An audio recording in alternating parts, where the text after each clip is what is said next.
you're free to go, subject to being recalled. Yes, ma'am. Thank And you. I'm sure whoever will let you know. They're going to recall you. Thank you. Okay, who's next? Your Honor, the state's calling Dr. Ryan McCormack.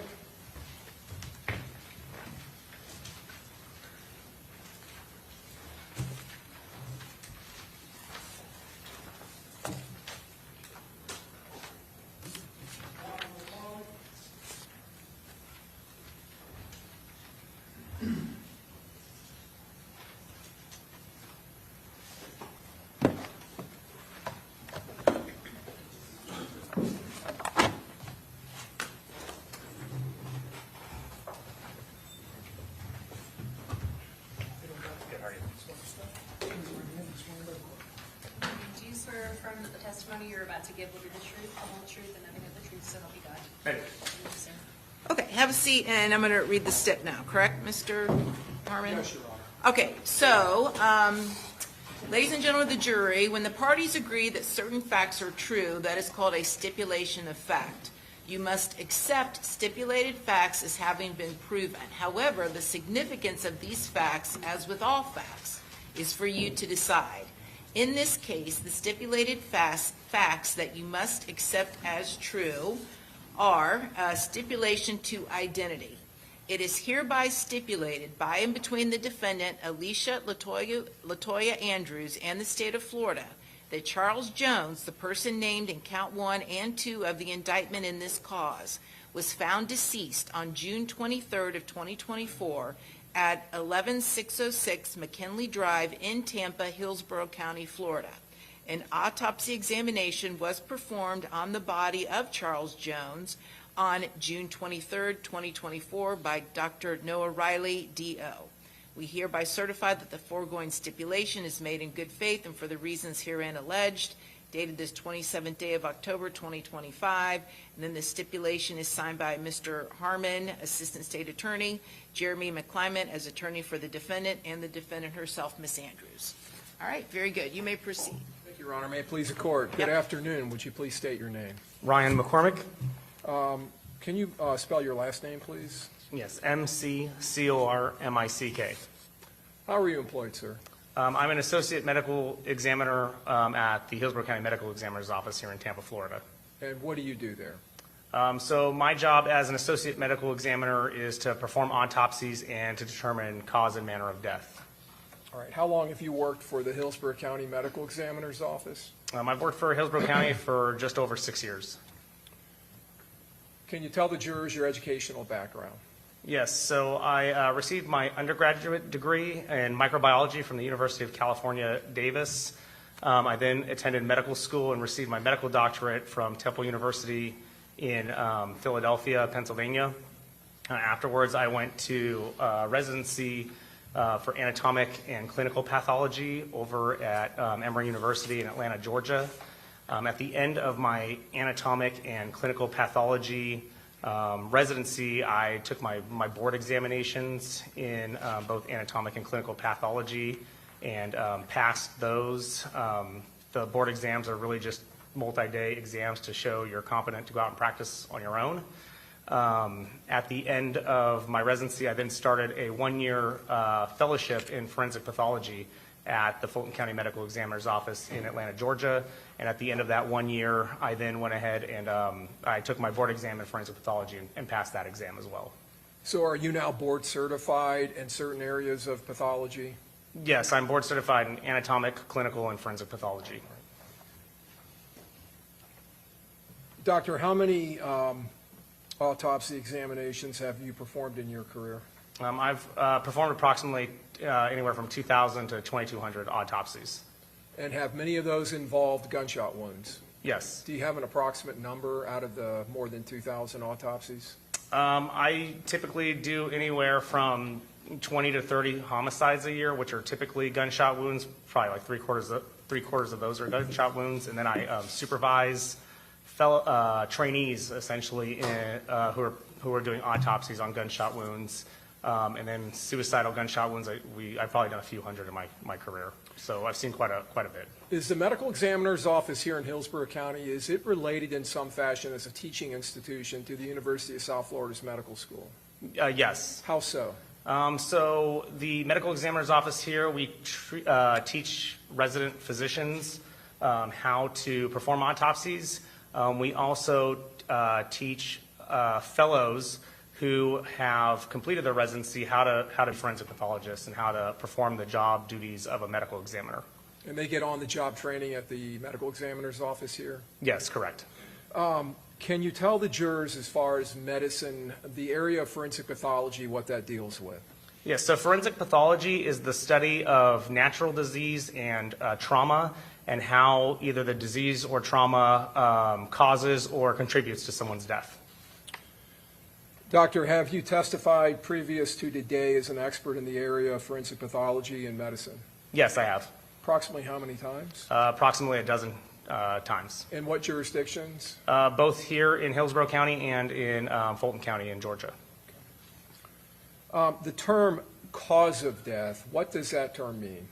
So the cause of death is defined as the initial disease process or injury process that starts the chain of events that leads to a person's death. And the term manner of death? So manner of death is a statistical classification scheme that medical examiners use. It's a medical classification scheme that kind of synthesizes all the data that we have from autopsy, from toxicology testing, from circumstances, and we try to fit deaths into these categories for statistical purposes. What are the other manners of death other than homicide? Besides homicide, there are natural manners of death, which are things like cancer or high blood pressure.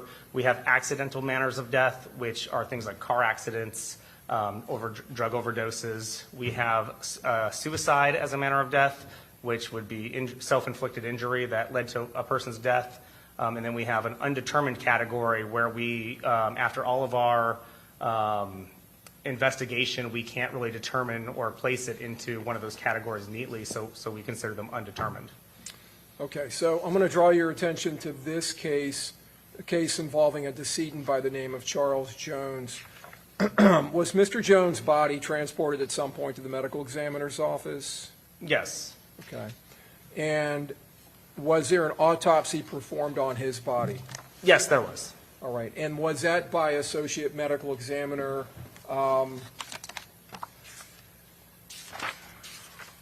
Dr. Noah Riley? Yes, correct. Excuse me, okay. And Dr. Riley, is he an Associate Medical Examiner like you are? Yes, he is. At the Hillsborough County Medical Examiner's office? Yes, he is. All right. And due to his unavailability to come in and testify at this trial, were you assigned by the Chief Medical Examiner, and did you agree to review this case? Yes, I did. And I want to talk to you about that, but did you agree to review items in this case to come to your own conclusions as to cause and manner of death? Yes, I did. And is that a common practice in forensic pathology and here at the medical examiner's office in Hillsborough County? Yes, it is. When fellows that come in from the University of South Florida and they perform autopsies and render cause and manner of death, frequently they will take jobs in other locations throughout the United States? Yes, that's correct. And in those situations, normally do you and other doctors who have permanent positions here at the medical examiner's office, do you also substitute testify in those cases? Yes, we do. Okay.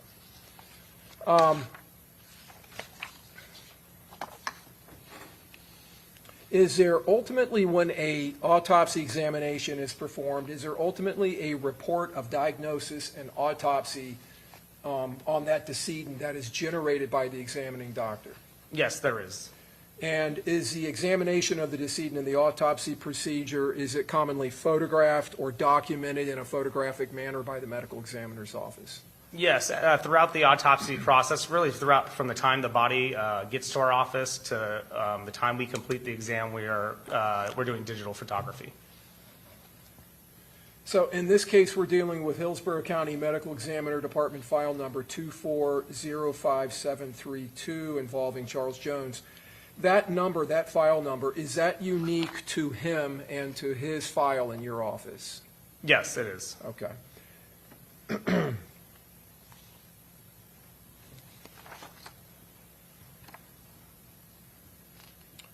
And Dr. Riley did, in fact, generate a diagnosis and autopsy report on Charles Jones. Yes, he did. Does that report follow a certain format that is generally followed at the medical examiner's office? Yes, And have you had an opportunity to review that report? I did. As part of my review, I reviewed the autopsy report, yes. Did the autopsy report include anatomical drawings by Dr. Riley where he was describing, by drawing these and indicating where injuries occurred? Are you referring to like the body diagram? The body diagrams, yes. Yes, so the case file did have the body diagrams within them, yes. And did you review all of the photographs that were taken during the autopsy procedure in this case? Yes, I did. When the body is brought into the medical examiner's office, is it prepped in some form or fashion for autopsy? Yes, we initially prep the body when it comes in. Before we unzip the body, we will actually perform an x-ray just to get an idea of what's inside prior to opening. Once we open it, we then take photos of the decedent and how they are. And then from there, we continue to process by undressing the body, removing any kind of, sometimes we, at scenes for homicides, we'll bag hands to preserve evidence. So we'll remove those bags and we'll photograph the hands as they are. We'll take fingernail clippings, we'll take head hair to preserve for evidence possibly in the future. And then we will usually remove him from the body bag, usually remove the person from the body bag and re-x-ray them prior to starting our external examination. Is the body washed in its preparation process? It is eventually, but typically what will happen is we'll do what we call the external examination first. So we'll go through and look head to toe and pretty much perform a physical exam documenting natural disease findings, trauma, physical identifying features. And then once we've significantly done that and photographed those things, then we would wash the body. Okay. So I'm getting a little ahead of myself. So in the that external examination, would you document things such as tattoos and scars, things like that, surgical scars? Yes. And would you make observations of any external injuries, such as a gunshot wound that may have an external component? Yes. Okay. Is the body weighed and measured? Yes, it is. In this case, do you recall what Mr. Jones' height and weight were at autopsy? He was 6'2" and 135 pounds. Okay.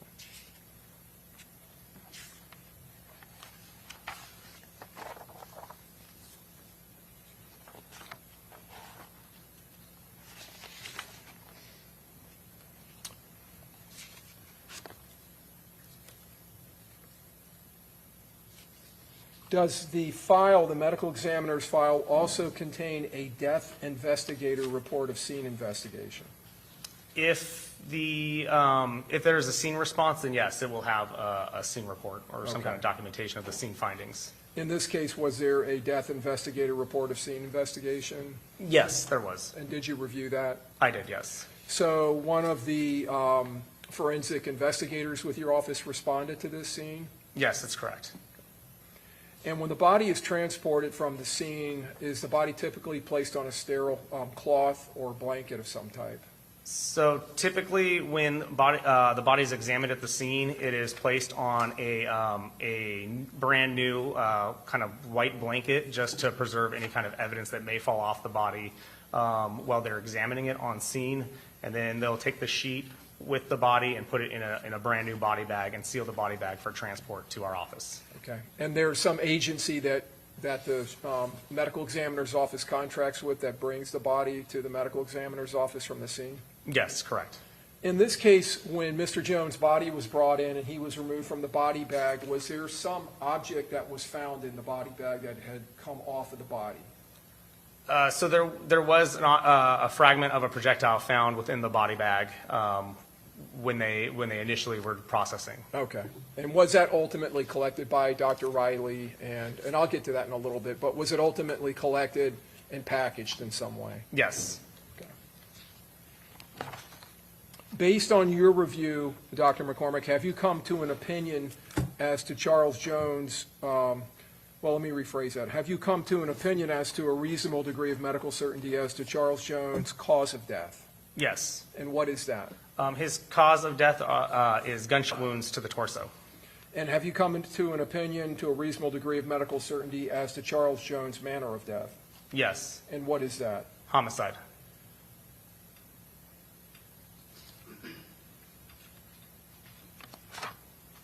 Now, the external examination that we talked about, was that documented in Dr. Riley's report? Yes, it was. And is there an evidence of injury section where wounds to the body may be documented? Yes. Now, in this case, did Dr. Riley document several gunshot wounds to Mr. Jones' body?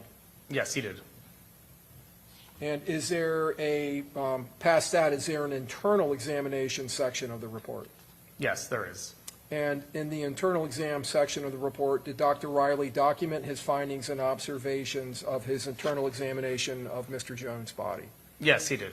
Now, would that include examination of things such as body cavities, the head, the neck, the cardiovascular system, the pulmonary system, internal organs such as the liver, the gallbladder, the pancreas, the spleen, the lymphatic system, and other systems and sections of the human body? Yes, that's correct. And is one of those sections referred to as the musculoskeletal section? Yes, that's correct. All right.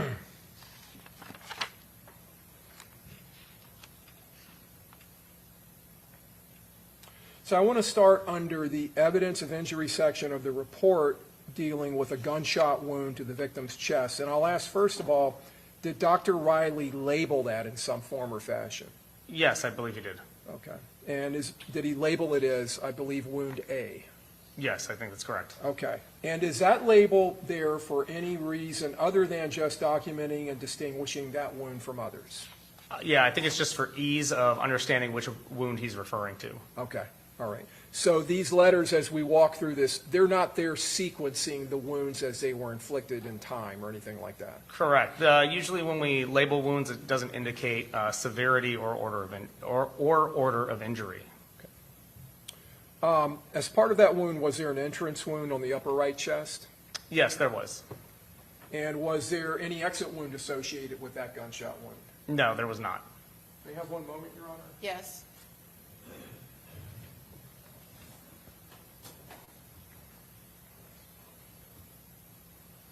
Your Honor, we would tender states 32A as an alpha through triple W, W as in whiskey.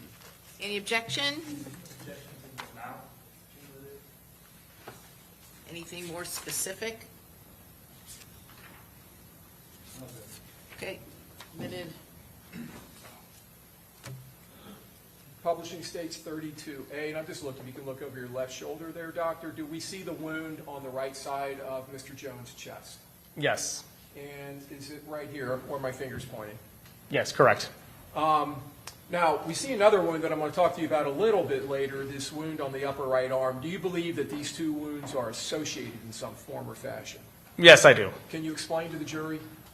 So the general, so first off, the wound on the right arm that you see in the exhibit is superficial. It's what we consider a graze wound. And so it doesn't actually enter into the right arm itself. And if you, just from this picture, can kind of see that it's kind of in a line with the entrance wound on the chest. So my opinion is that it's likely the same projectile or bullet that caused this injury pathway. So it grazes the right arm and then enters the right chest. Okay. Can you tell us what internal structures in the body that projectile passes through during the infliction of this wound to the right chest? So the injuries sustained to his chest included pretty much defects or perforations of the lungs, the heart, and the aorta. Now, there's a documentation about a right second intercostal space where the bullet core and the jacket separated. First of all, the right second intercostal space, is that related to the rib cage? Yeah, so the intercostal muscles are the muscles between your ribs. Okay, the muscles between the ribs. So Yes. there is musculature there on the rib cage. Yes, that's correct. Bullet cores and jackets separating, is that an uncommon event? It's not common, but we see it. Okay. See it enough to where you recognize it when you see it? Yes. Okay. And the jacket portion of this projectile embeds in pectoral musculature somewhere in the body, is that right? Yes, so it actually is pretty much gets caught in the right chest muscle, the right pectoral muscle. And then the core continues to course through the body after that? Yes, it continues on, and it's found later on the left side of the chest. Now, you indicated that core passed through, I guess, the upper lobe of the right lung, the aorta, the heart, and I believe you said the lower part of the left lung? I just said the lungs, but yes, I believe Dr. Riley documented it as the left, or the lower lobe of the left lung. Okay. Was there also some type of injury to the pericardial sac? Yes, there would be holes in the pericardial sac. The pericardial sac is pretty much this fibrous tissue or this tissue that surrounds your heart. And in this case, it had defects in it consistent with within the wound path. And then it ends up in the musculature of the lateral left chest. Yes. Let me ask you first of all, would this wound have been fatal? Yes. The aorta, for those of us who don't know, what is that structure? What is its function within the human body? So the aorta is like the main pipe that takes all your blood to all your other organs to every other part of your body. So it comes off of the top of the heart, and it's pretty much responsible for making sure that blood gets everywhere inside of you. Is it a pretty large artery? Yes.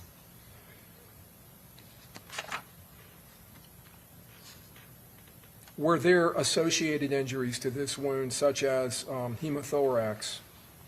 Yes. And hemothorax, what does that term mean? Hemothorax, so hemo just means blood, and obviously thorax is chest. So really it's blood within the chest cavities. So you have some really minuscule space between your lung and the inside of your chest wall, and fluids can accumulate there. So there's a buildup of blood in those spaces. Was there a documented amount of 700 milliliters of liquid and clotted blood in the right pleural cavity? Yes. What is the right pleural cavity? Again, this is the right. The pleural cavity is the space between the lung and the chest wall. Okay. And then there was a left hemothorax consisting of 1,100 milliliters of liquid and clotted blood in the left pleural cavity, so the same area on the left side of the body? Correct. And then another 50 milliliters of liquid and clotted blood in the pericardial sac, which you've already told us is a sac that it surrounds the heart. Yes, correct. So we're talking about almost 2 liters of blood just in this wound. Yes. Is that a significant amount of blood and bleeding? Yes, that is. What is the total volume in an average adult male? The average adult male can have anywhere from 4 to 5 liters of blood.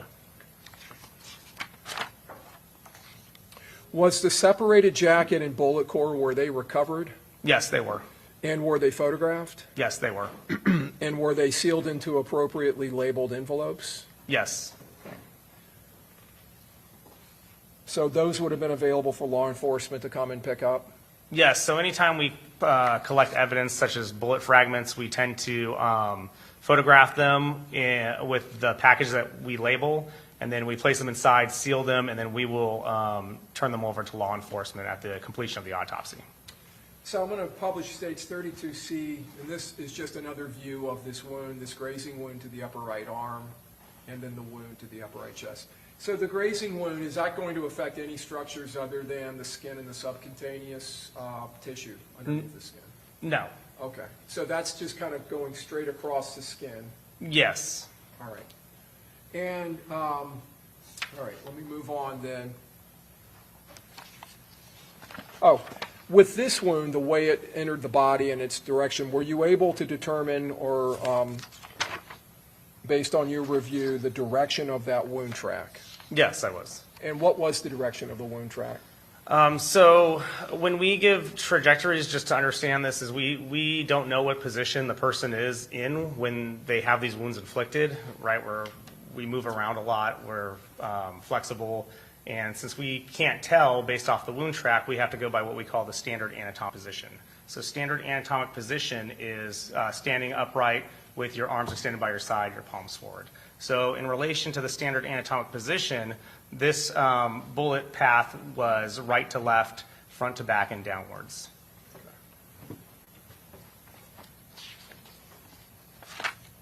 Moving on to a wound that is labeled as B, as in Bravo. Was this a gunshot wound now on the opposite side of the body, the thoracic, lower left back? Yes, this was a gunshot wound to the back, All right. on the left side of the back.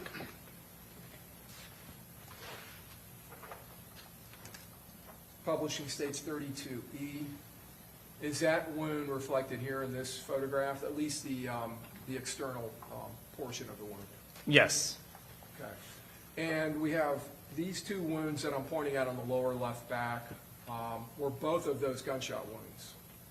Yes, the wounds that are labeled 3 and 4 were both entrance gunshot wounds. Okay. And one of these is the B wound that we're talking about? I believe it was number 3 was the B wound. Okay. Or what Dr. Riley had distinguished as B. All right, so the one that is, for lack of a better way of describing it, above number 4 wound. Yes. That is an entrance wound. Is there an exit wound component to that gunshot wound? No. Were there any exit wounds in any of these wounds? No. So this wound, what part of the body, what anatomic structures did the projectile pass through? So this wound passes through the left kidney. It passes through the diaphragm, which is your muscle that helps you breathe, and it passes through the left lung. Okay. Is this a fatal wound? Yes, it can be. Now, the diaphragm, is that an important structure as far as its function and it being injured? Does it have an effect on the body when it's injured like this? Yes, it would compromise to some degree your ability to breathe. Does the diaphragm, does it assist or does it work with the lungs in breathing? Yes, so the purpose of the diaphragm is as it's a muscle, and as it contracts and relaxes, it actually allows air to enter your lungs and then pushes air out.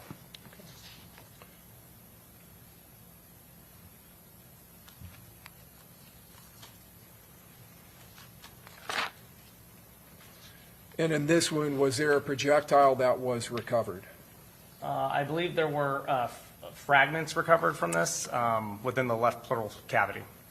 A deformed jacketed bullet and a bullet core fragment were recovered? Yes, Okay. that sounds correct, yes.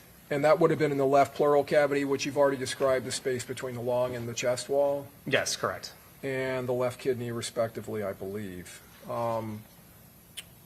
Were those projectiles also appropriately sealed into appropriately labeled envelopes? Yes, they were. All right. What was the direction of that wound track? So again, in relation to standard anatomic position, this wound track traveled from back to front. It traveled, I believe it was from right to left and upward. All right. I'm sorry, left to right and upward. Left to right and Yes, upward. left to right and upward. So it's on an upward trajectory through Yes, the body. it was pretty steeply upward.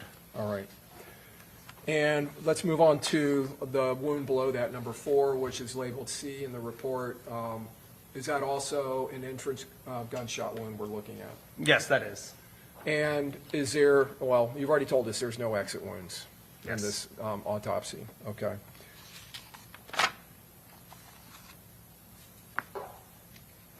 Did this wound, was the wound track similar to the one in the B wound or the number 3 wound, Similar. as far as its direction? Yes, in terms of directionality, it was the same.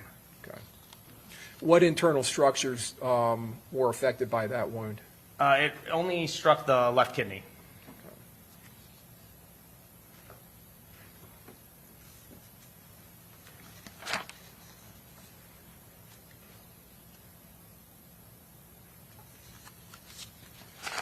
So Mr. Jones suffered 2 gunshot wounds to his left kidney.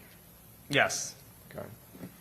And what were the projectile or projectiles that caused that wound collected by Dr. Riley? Yes, there were fragments that were collected by Dr. Riley in that one path. And did he follow the same process of placing them into a sealed envelope and marking it appropriately? Yes. Okay.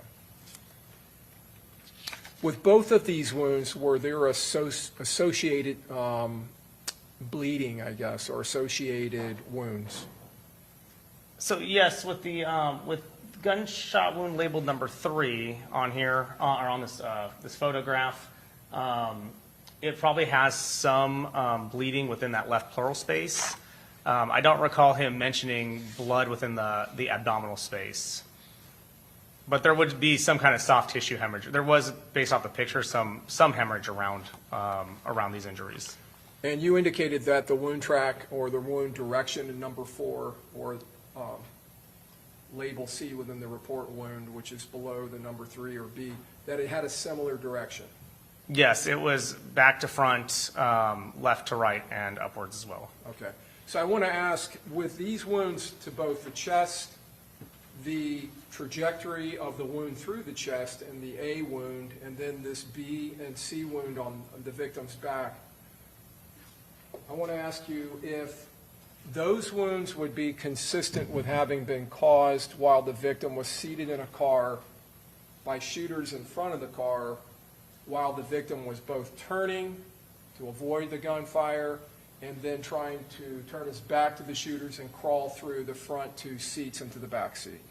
Yes, they could be consistent with that. Especially the fact that he would be bent over. Would that, in your opinion, would that account for this upward trajectory, or could it, through his body? Yes.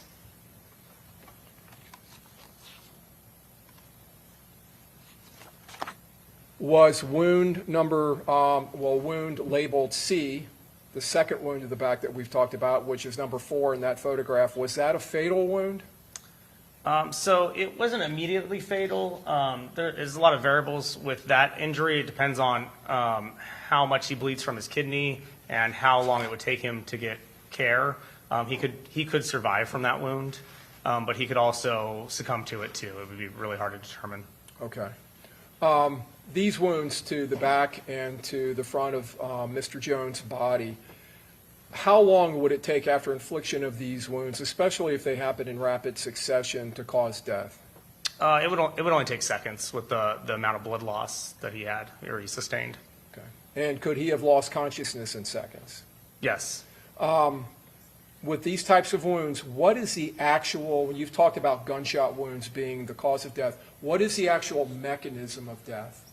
So mechanistically, there are 2 things at play here. One is blood loss. So if you don't have enough blood in your vessels, you can't maintain your blood pressure, and you can't get blood up to your brain or to your heart.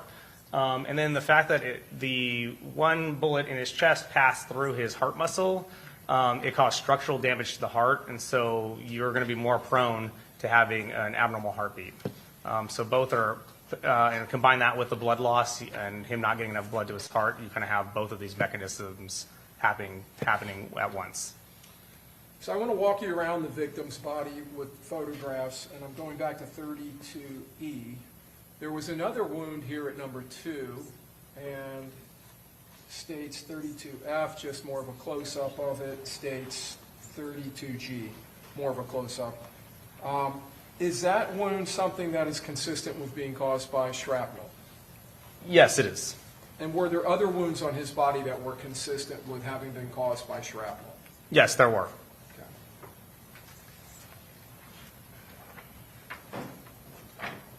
States 32P is in Peter.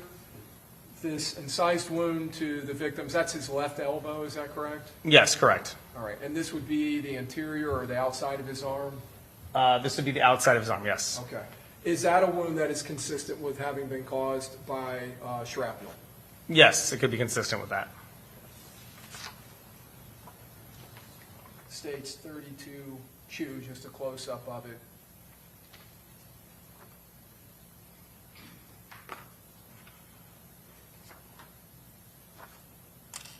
States 32S. What are we looking at here, Doctor?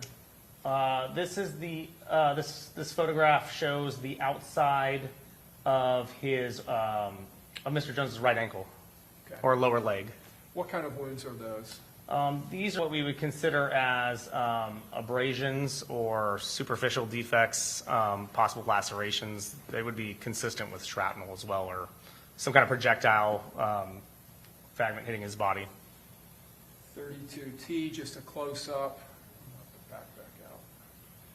And then above those two wounds, we see this little wound up here. Is that another injury that would be consistent with shrapnel? Yes.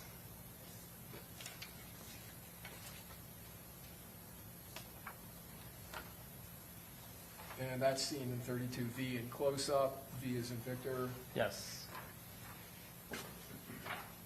States 32X. There was an injury to the victim's right hand, right here in the palm side of the hand. What type of injury is that? This again looks like an abrasion to his hand. Okay, 32Y. Just a close-up of that. Something else that could have been caused by shrapnel? Yes.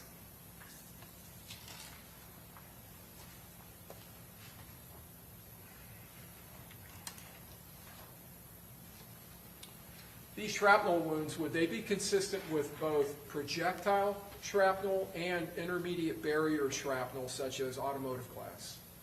Yes, they can be from automotive glass, from the bullet itself or the projectile itself, or even from plastic or any other material.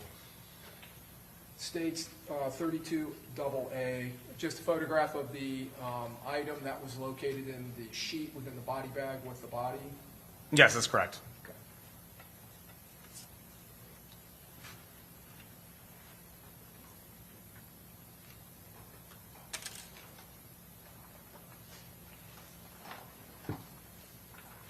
I'm going to show you some photographs of Mr. Jones' clothing. 32K is in kilo, double K. Sock from his leg. Would this be consistent with those two abrasions on his lower right ankle, the shrapnel coming through the cloth and causing those injuries? Yes, so these could be consistent with those injuries.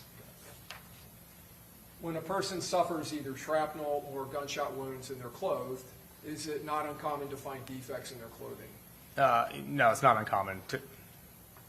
States 32 double B, we see a hole here with the blue background and another one up here. Again, defects in the clothing where the bullet may have passed through the clothing. Correct.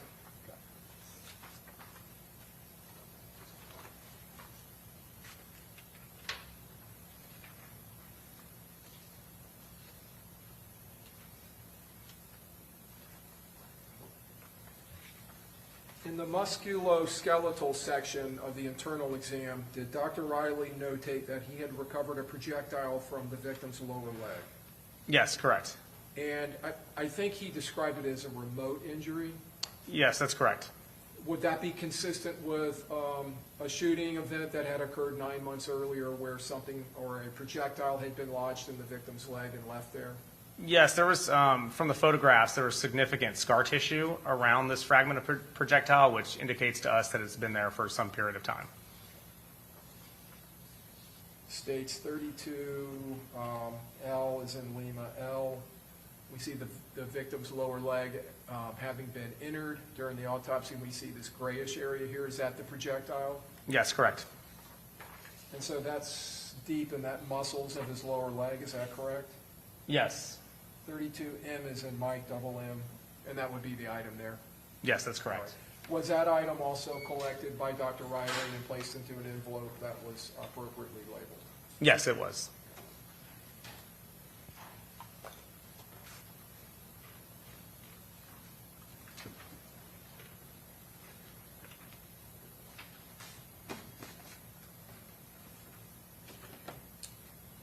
So when we were talking about the appropriate labeling, states 32 double P, as in Paul, we have here an envelope that's labeled right leg, and we have a sticker on here that has the victim's name, the medical examiner's case file number. I can rephrase, Judge. Thank you. Is this label that's on the envelope, does it contain the medical examiner's case file number? Yes, it does. Does it contain the decedent's name? Yes, it does. Does it contain Dr. Riley's name Yes, it does. and the date of autopsy? Yes. And is it labeled with an agency's name there? Yes, that's correct. And that's your office's designation? Overruled, you can answer that one. Yes, that's our office address and name of our office. Does the labeling have a place for the doctor to indicate the position of the body that the item was recovered from? Yes, it does. And is it indicated on this envelope? Yes, it is. And that's from the right leg. Yes, correct. And does it indicate whether it's a bullet or a pellet or a jacket or a fragment? Yes, it indicates that it's a fragment. States 32Q, double Q, photograph. Now, would this be the fragment from the the lower right leg that we were just looking at, the remote injury? I don't recall. Usually we take a picture with the envelope and the projectile that will indicate what piece went into which envelope. It actually might be. Actually, the remote injury, I think, is from the left leg. These would have been fragments in the right leg. I guess we were looking at the right leg, those abrasions. So the initial image you showed with the muscle being incised, that was the left leg. That was the remote injury. There was additional shrapnel that was recovered from the right leg as well, though.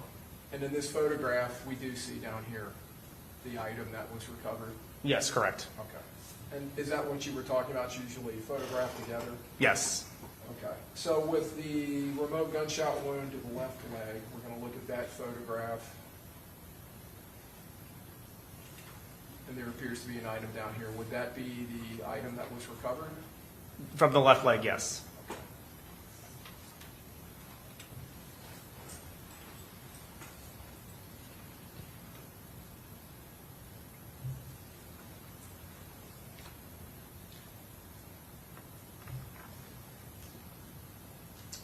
States 32 double V. Once the items are placed into the envelope, is the envelope sealed in some form or fashion? Yes, it is. How is it sealed? We use red evidence tape, and we'll seal along the seams on the back of the envelope, and then we'll sign and date our initials on the back, overlying the red evidence tape. And this is 32 WW, W is in whiskey. Does that show the evidence tape and Dr. Riley's signature and the date? Yes. And is he following your standard operating procedure as far as sealing those envelopes? Yes.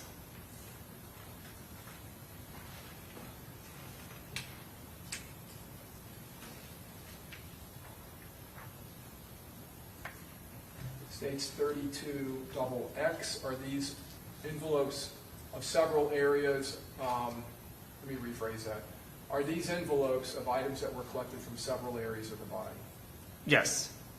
And starting in the upper left here, if you could walk us kind of in a circle here, clockwise, and just tell us the areas. Sure. So we have fragments recovered from the left kidney, a bullet recovered from the left chest wall, a bullet recovered from the body bag, a fragment recovered from the left pleural cavity, a jacket recovered from the right chest, a fragment recovered from the, it says periaortic tissue, and a fragment from the sock. Okay. And so not only is the area of the body that the item is collected from labeled, but also he's checking off what type of item it is. Yes, correct. Whether it's a bullet or a fragment. Yes, correct. Or jacketed. Yes, it could be. I don't know if he actually labeled. He did. Jacket for the right chest, yes.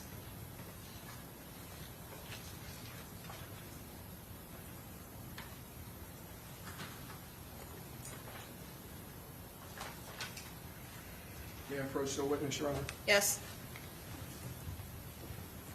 All right, I'm going to show you what's been labeled as 32. I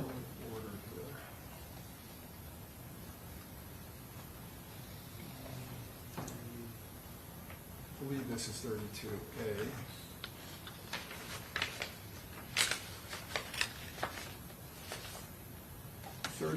There's a smaller envelope inside of the bigger envelope, is that correct? Yes. Do you recognize the envelope? Yes. And what is the envelope? The envelope is a fragment that was collected from the left pleural cavity at the autopsy of Mr. Jones. Okay. Your Honor, we would tender states 32A. Any objection? Admitted? Is it, what is it, 32, you said 32A, but I think it's 30, what does it state on there? I'm sorry, 33A. Okay. Any All of objection these to, are 33. any objection to 33A? Okay, admitted. So 33B.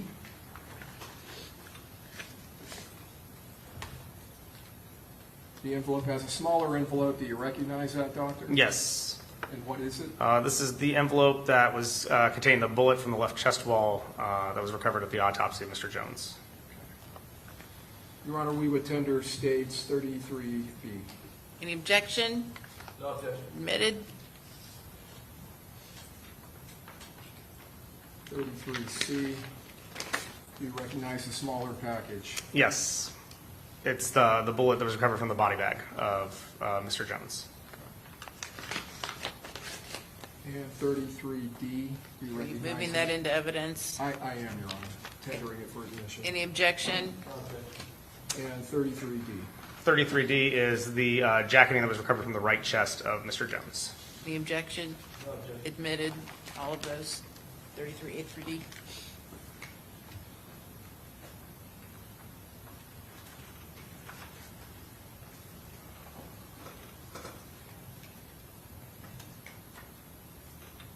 Move to publish 33D as in Delta.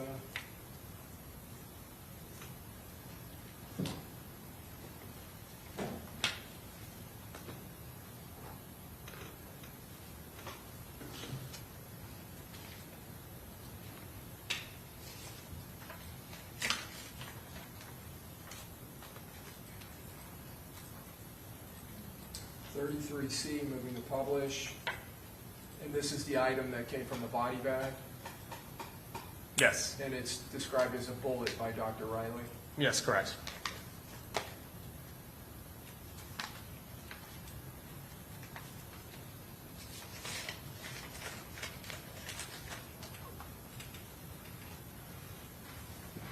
And 33B, publishing from the left chest wall, and it's a bullet, correct? Yes.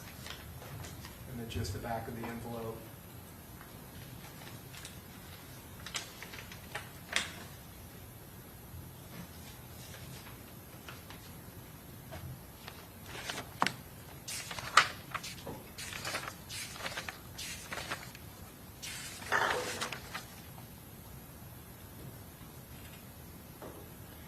The autopsy in this case actually occurred on June 23rd of 2024, is that correct? Yes. All right, I think I had said the 24th. I think one of these may be dated the 24th.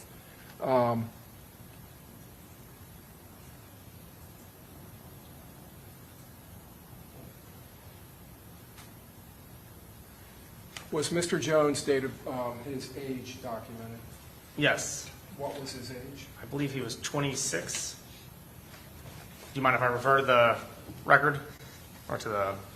Oh, that's fine if you want, if it will refresh your memory. Yeah, I'm pretty sure it was 26. Okay. Yeah, he's 26.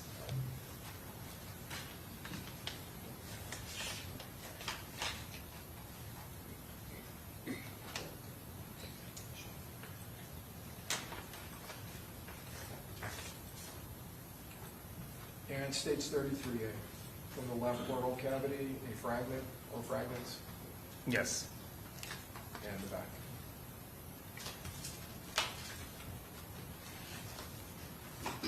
Thank you, doctor. I don't have any further questions, Your Honor. Okay, cross-examination.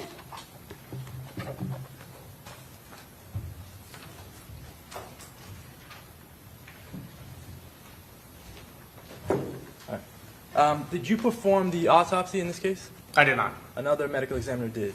Correct. All right. And how many gunshot wounds did Mr. Jones have? In my opinion, he has three gunshot wounds. All right. And so he passed away as a result of those gunshot wounds. I'm sorry? He passed away as a result of the gunshot wounds. Yes, correct. That's what the core of your testimony is about today, correct? Yes, correct. All right. But you're not here to say who shot Mr. Jones? That's correct. All right. And so you don't know which person that was involved actually pulled the trigger that the gun that was used to kill Mr. Jones? Yes, that's beyond the scope of my job. My job is just to determine cause and manner of death. All right. No further questions. Okay, thank you. Redirect. No, Your Honor, he may be released. Okay, thank you. You're free to Thank go. All right, state clerk, next witness.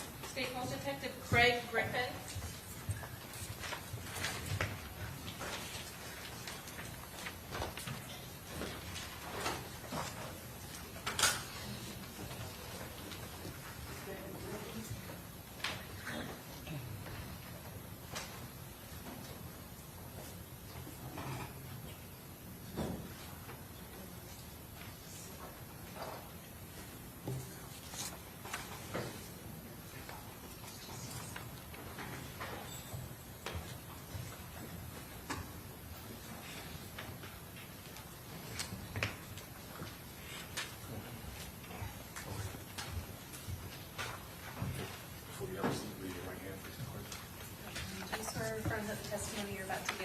truth, the whole truth, and nothing but the truth, so help you God? Yes, ma'am. Thank you,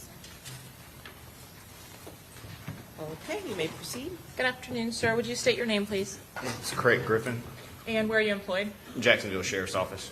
Do you have a particular assignment with the sheriff's office? Yes, ma'am. I'm currently assigned to the Jacksonville Sheriff's Office Gang Investigative Unit. What is your title in that unit? Gang detective. How long have you been in the gang unit? Currently, a little over 4 years. And what was your prior assignment in advance of the gang assignment? Prior to the gang unit, I was assigned to patrol on the north side of Jacksonville. Also was assigned to the narcotics unit or internal affairs unit, and I was also in the jail prior to going to the street. And during your time on patrol, did you have an opportunity to work the areas related to specific gangs that are tracked by your unit? Yes, ma'am. Are you specifically assigned to a particular unit out of the sheriff's office? Yes, ma'am, I currently am. And what is the unit to which you're assigned? The gang or the unit? I'm sorry, the gang. The gang, 1200 out east. And that would be inside of the gang unit. I'm sorry about that. Yes. Have you had an opportunity to review what has been previously admitted as State's Exhibit 84B, the gang chart that was created to represent the members or some of the members of 1200? Yes, ma'am. If you'll look to the screen and publishing 84B, have you had a chance to see that? Yes, ma'am. And in your role with the gang unit, did you help or assist to create this chart, at least as it relates to the relevant members of 1200 as related to this investigation? Yes, ma'am, I did. We have depicted on the chart a Rashad Murphy and a Davion Murphy. Over the course of your investigation, have you been able to assess what, if any, nickname was provided to you or that you learned to be assigned or associated to Rashad Murphy? Yes, ma'am. And what was that? Ghost 187. What, if any, relationship is there between Rashad Murphy and Davion Murphy? I believe they're blood cousins. And what, if any, relationship is there between both Mr. Rashad Murphy and Davion Murphy to Joe Rod Adams? If I stand correct, I believe Joe Rod and Rashad are brothers, and then Davion and Joe Rod are cousins. Is this information that you often collect from social media or videos? Yes, ma'am. Do you oftentimes also have the ability to reference, for example, obituaries that are posted? Yes, ma'am. And in this particular case, was there an obituary for Joe Rod Adams, a.k.a. Spaz? Yes, ma'am, there would have been one. And is Spaz the individual that was killed at the Rains High School football game? That's correct.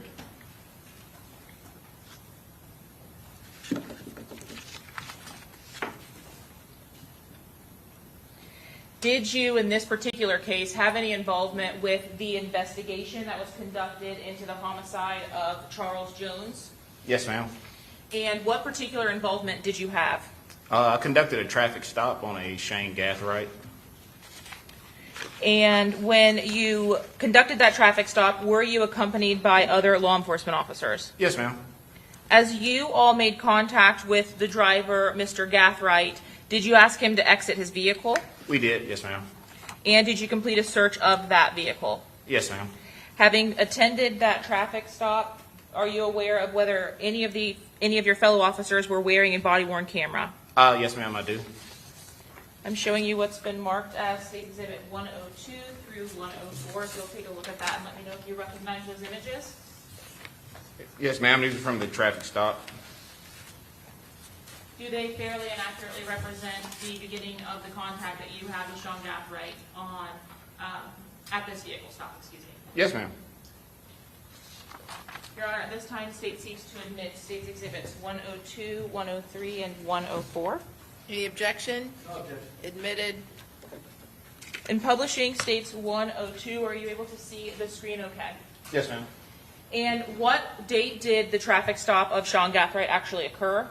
Looks like June 26th Of what year? of 2024.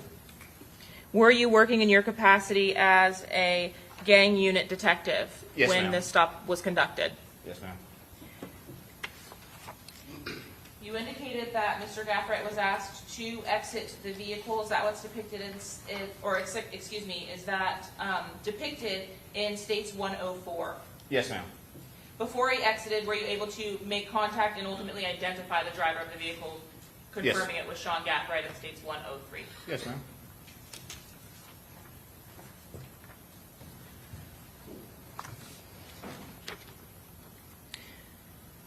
Specifically as it relates to your work with is that the only actual involvement that you had, roadside or otherwise, with the Tampa Police Department case, other than providing background or historical information about the 1200 gang? That, and then also the interview of Rashad Murphy. And that would have been subsequent to the vehicle stop with Sean Gathright? Yes. And who, if you recall, attended that interview of Rashad Murphy with you? It was myself and Detective Drebeck. And where did that interview occur? That took place at our CJIC unit. Was that interview recorded or documented in some way? Yes, ma'am. Audio and video recorded. Referring back to your responsibilities with the gang unit, how long have you been assigned to the group 1200? Going on almost 2 years now. And are you familiar with whether 1200 used to be represented by a different name or the members therein? They had a couple of different names, yes, ma'am. In advance of 1200 being the leading name as referred to that group, what was Rashad Murphy, for example, or Ghost associated as? Another group called 187 Boys. As the groups develop into bigger groups or grow in size, do they ultimately assume these additional names? So from 187 to 1200? Yes, ma'am. In this particular case, would that mean that Rashad Murphy no longer considers himself 187? Not 187, but also 1200. What does 1200 specifically actually represent? It's a block located in Jacksonville, Florida, at the corner of First and APR. And would you say that that's a neighborhood or an area of Jacksonville? Yes, ma'am. Does 1200 associate with ATK or its members? Yes, ma'am. Have you personally in your time or work with the Jacksonville gang unit seen videos and social media posts which depict both of those groups in the same video or post? Yes, ma'am. Do ATK and 1200 share a common enemy in Jacksonville? Yes, ma'am, they do. And who is that common enemy? It'll be members from 6 Block. Did you have an opportunity to review some photographs that were taken of Davion Murphy at the time of his arrest? Yes, ma'am.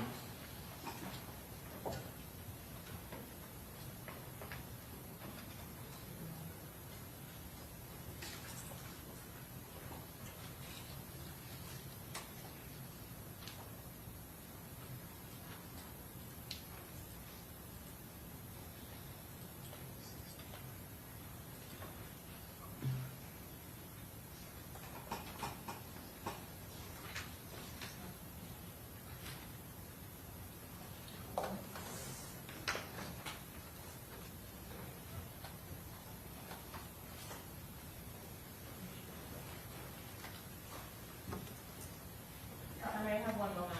Yes.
Sir, I'm showing you what's been marked State's Exhibit 69A through O.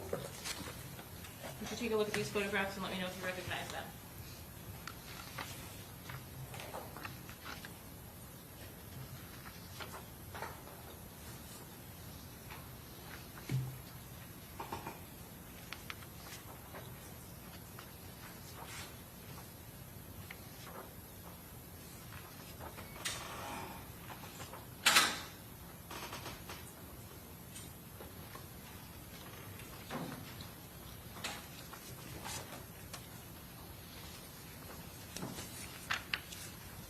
Yes, ma'am. They're from the interview room inside the CJIC unit.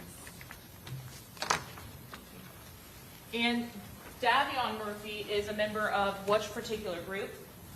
He's a person of interest, not exactly a member just yet of 1200. Are you familiar with the statutory criteria for gang membership? Yes, ma'am. And does Davion Murphy meet the statutory criteria for that gang membership? Yes, ma'am. What elements of that criteria does Davion Murphy meet? He has hand signs. He also has tattoos and then associations. So essentially, he meets the criteria to be a gang member by statute? To be documented as a gang member. Overruled, go ahead. I'm Answer sorry. the question. Does he or doesn't he? He does, yes. To be documented. Yes, ma'am. But has that documentation actually occurred? No, ma'am. As it relates specifically to the footage from the interview room or the documentation from the interview room, state seeks to admit, actually state 69. Any objection? No objection. Okay, admitted. Publishing 69A, you mentioned that he would meet that criteria based on hand signs. Can you tell me what it is about the hand sign that's depicted in this particular image that would meet that criteria?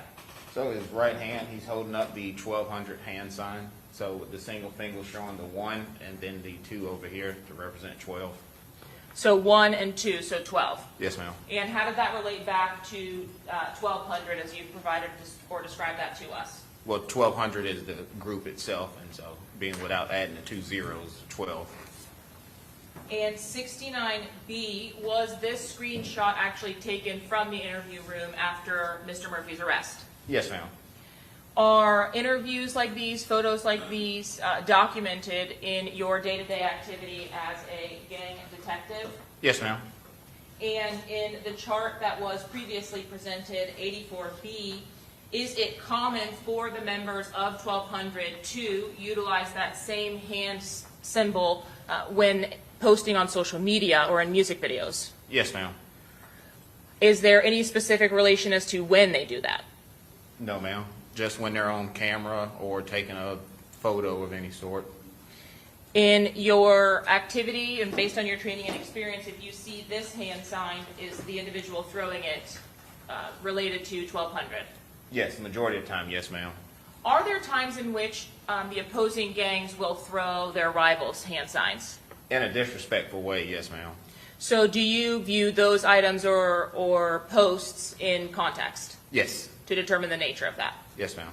Would it be common for a rival gang member to switch to the direct opposition? So from 6 Block, for example, to 1200? If he knows, go ahead. You said, is it common? Yes. No, it's not common. In addition to the screenshots from the surveillance footage, were you also able to view some photographs that were taken by Detective Nieder of Davion Murphy? Yes.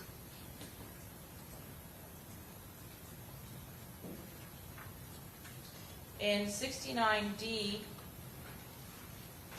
are you able to tell us what, if any, significance was related to the tattoo on Mr. Murphy's neck? It says, rest up Avery McKnight.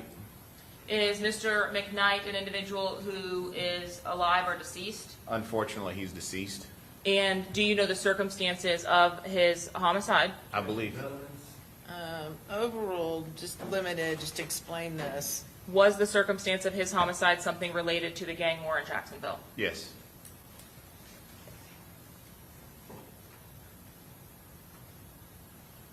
(69E), specifically as it relates to the tattoo across the bottom of Mr. Murphy's midsection. Are you familiar with an individual that went by the moniker of Suge? Yes, ma'am. And was Suge a name that is regularly utilized or mentioned by 1200 members? Yes, ma'am. Is Suge also a person or an individual that's disrespected by their rival 6 Block? Yes, ma'am.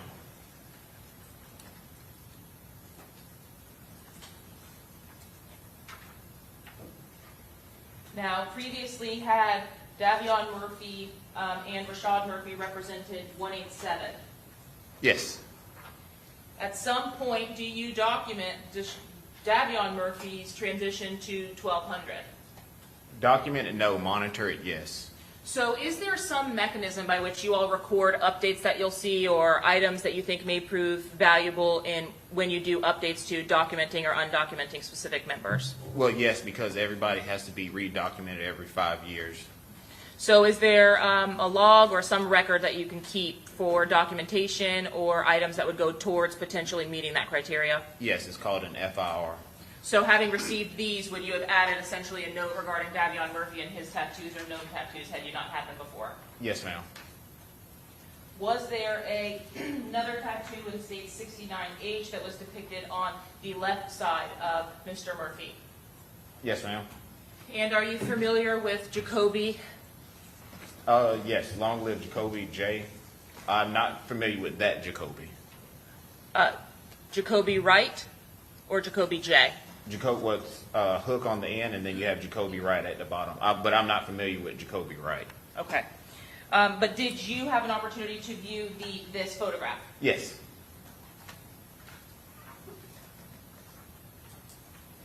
Were you able to view a photograph of tattoos that were taken on the bicep and shoulder area of Mr. Murphy as well? Yes, ma'am.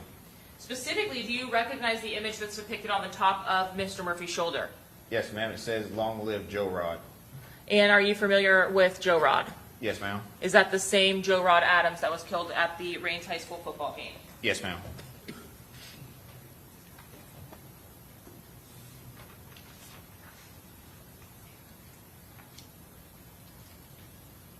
Were there several Shug tattoos across Mr. Murphy's body? Yes, ma'am. And lastly, do you recognize the name Corbin from your investigations? Yes, ma'am. And who is Corbin? Corbin is the deceased member, Corbin Johnson. We heard some music videos earlier today referencing Corbin's kidnapping. Was there some kind of relationship between the gang rivalry and the death of Corbin Johnson? What do you mean? Meaning, was it related to this gang beef or gang war? That, as far as I know, his homicide is If he knows. unresolved. Correct. Has Corbin Johnson's homicide been the subject of drill raps back and forth between ATK and 6 Block? Yes, ma'am. That's my fault. That was not a clear question.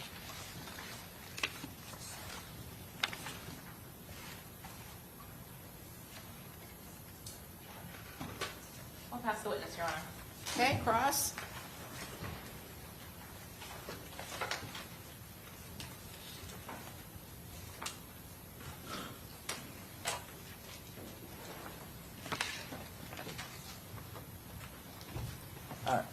Alicia Andrews, she's not a gang member, correct? No, sir, not that I know of. She's not a gang associate either? Not that I'm aware of. All right, and that's according to the Florida statutes? Not that I'm aware of. Not on my radar. All right. These 1,200, when did it start? Early 2000s? Early 2000s? Yes. So this is going back, you're saying more than 20 years? Roughly, yes, sir. All right, so when was it the 187 boys? 187 would have came around probably 2015, 2010, 2015. Okay. So earlier when you said that, I guess it was Ghost, Rashad Murphy, he was Yes. part of 187 boys? Yes. So do you know what time frame he was a part of 187 boys? I don't, not offhand. All right, so he was a part of 187 boys and then he switched over to 1,200? How does that work? So 1,200 as a whole, it's a neighborhood. It's a gang. It's a documented gang. And then within there, they have select groups, okay? So you have 187 boys. You also had another group referred to as A-Team, and then you had another group referred to as Cut Circle. They're all from 1,200. So it's not that he switched from 187 to 1,200. He was always a part of 1,200? Correct. And I guess in 1,200 there may be even more specific groups. Yes. All right, and those groups are based off of what, streets? Streets, maybe just something that they come up with. Okay. All right. And not all of these people, they're not all born gang members, right? No, sir. All right, they become gang members at some point in their lives? Being documented according to Florida state statute. Okay. This is the 1,200 chart. You're the gang detective for 1,200, right? Yes, sir. So on this, I guess, chart here, 4 of these individuals, they're no longer alive? At least 4? At least 4. You give me a second, I can. 1.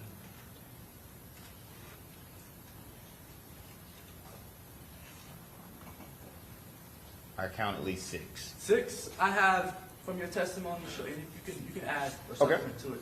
But I have Suge is no longer alive. Correct. Davion Murphy had his name tattooed on him. Is Correct. that correct? I saw Corbin, right? He's no longer alive.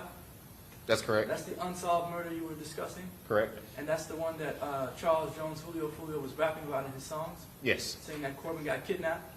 Yes. All right, and found in a field, with his bones were found in a field. That's correct. All right, and Spaz was killed at a football game, is that correct? Yes, sir. At Rains. Yes, sir. That's the school where Alicia Andrews went. If you say so. Okay. Well, Spaz went to Rains. Okay. I'm asking. That I don't know. I believe he did.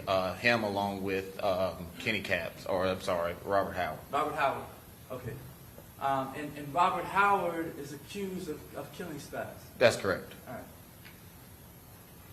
We have this Leaky. Yes, sir. He passed away. Yes, sir. All right. So I have Leaky. I have Spaz, Corbin, Suge. Who are the other 2? So at the bottom you have Darian Self, Michi, and then Brandon Bevel, 5, who are also deceased. You said Brandon, deceased. Yes. Darren, Michi, Deceased. deceased. That's also one of the ones that Foolio was rapping about in the songs. Yes. And then what was the third one?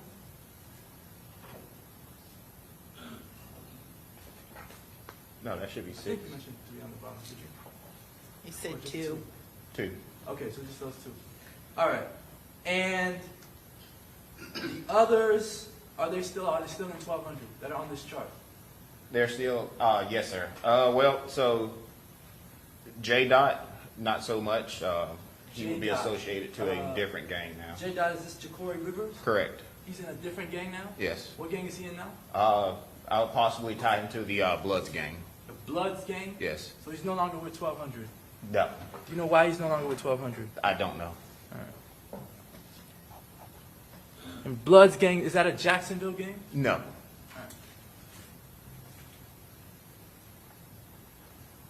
These are young men, right? Yes, sir. Like early 20s? Early to late 20s. Early to late 20s. Mixture of. All right. And there are other individuals on here who went to Rains High School, correct? I believe so. I'm not 100% sure on that one. And if I told you that Alicia Andrews went to Rains High School, would you have any reason to doubt that? No, sir. In high school, were all of these individuals, were they gang members in high school? Not that I recall. So at some point down the road, maybe they become gang members after they leave high school or when they drop out. Is that possible? Or during high school, because Sometimes. you have Instagram, you have social media. So sometimes they become gang members in high school, right? Yes. Sometimes after high school. Yes, sir. All right.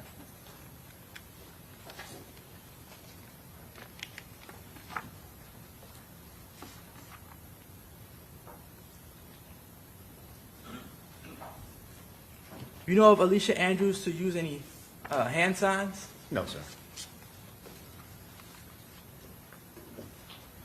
You know of Alicia Andrews to be in any music videos? I've never seen her in one. No, sir. And did you know of Alicia Andrews prior to this case? No, sir. But you knew of these other individuals in 1200 prior to this case, right? Yes, sir. All right. I don't have any further questions. Thank you. Okay, redirect? No, Your Honor.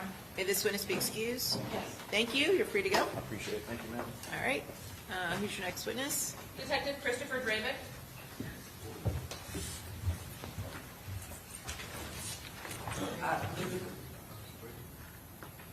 Sure, quick one? Okay, yep, we'll take just a quick 2-minute break, okay? All rise.